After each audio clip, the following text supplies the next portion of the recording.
Bonjour à tous et bienvenue à cette vidéo sur transmission et stockage de l'information.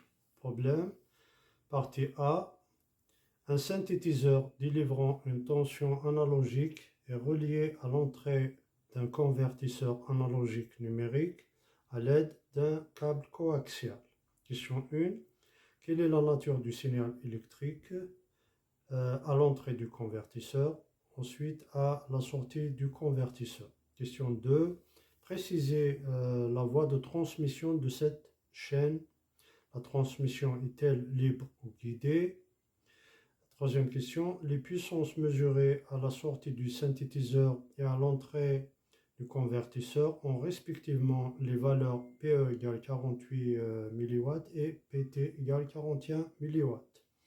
Définir le coefficient d'atténuation A, calculer sa valeur. Question 4. Le synthétiseur reproduit un son pur de fréquence F100 égale 1 kHz. Calculer la valeur minimale FE min de la fréquence d'échantillonnage nécessaire à sa numérisation.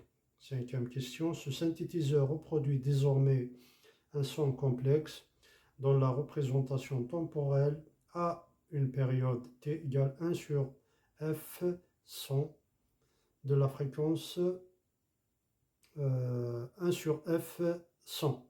Comparer la nouvelle valeur minimale FE' min et de la fréquence FE min.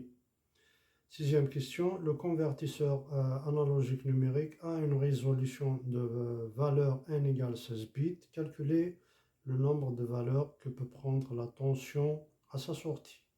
Septième question. Calculer la valeur D du débit binaire du signal numérique pour une fréquence d'échantillonnage de valeur FE égale 48 kHz. La partie B, on s'intéresse désormais à la numérisation et à la reproduction d'une image. Question 8. Sur quel type de synthèse des couleurs est basé le codage RVB, rouge, vert, bleu?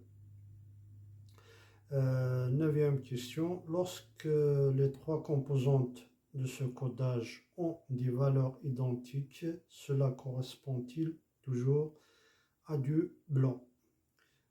Dixième et dernière question. Calculer le nombre de niveaux de grille que permet un codage à 8 bits. Donc pour la question 1A, le signal est de nature analogique. Question B, le signal est de nature numérique. Valeur quantifiée de la tension. Question 2, A, la voie de transmission et le câble coaxial. Pour la question B, il s'agit d'une transmission guidée. Troisième question, la formule c'est A égale 10 log PE sur PT. Application numérique, A égale 10 log 48 fois 10 puissance moins 3 sur 41 10 puissance moins 3 et ça donne 0,68 décibels. Quatrième question, d'après le théorème de Shannon, donc F fréquence d'échantillonnage min égale 2 fois la fréquence du son max. Donc FE min égale 2 kHz. Cinquième question, un son complexe comporte des harmoniques. Donc F100 max plus grand que la fréquence du son.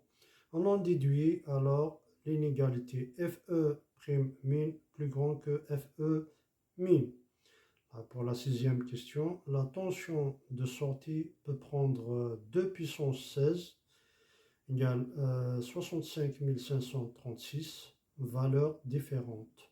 Donc on trouve une valeur différente. Pour la septième question, le dB égale n fois la fréquence d'échantillonnage, 16 fois 48 10 puissance 3, on trouve D 7,7 10 puissance 5 bits par seconde. La huitième question, le codage RVB est basé sur la synthèse additive des couleurs. Neuvième question, la réponse est non, le blanc correspond uniquement à des valeurs identiques et maximales des trois composantes rouge, vert et bleu. 10e et dernière question. En incluant le blanc et le noir, il y a 2 puissance 8 qui donnent 256 niveaux de la couleur grise. Voilà, je vous remercie.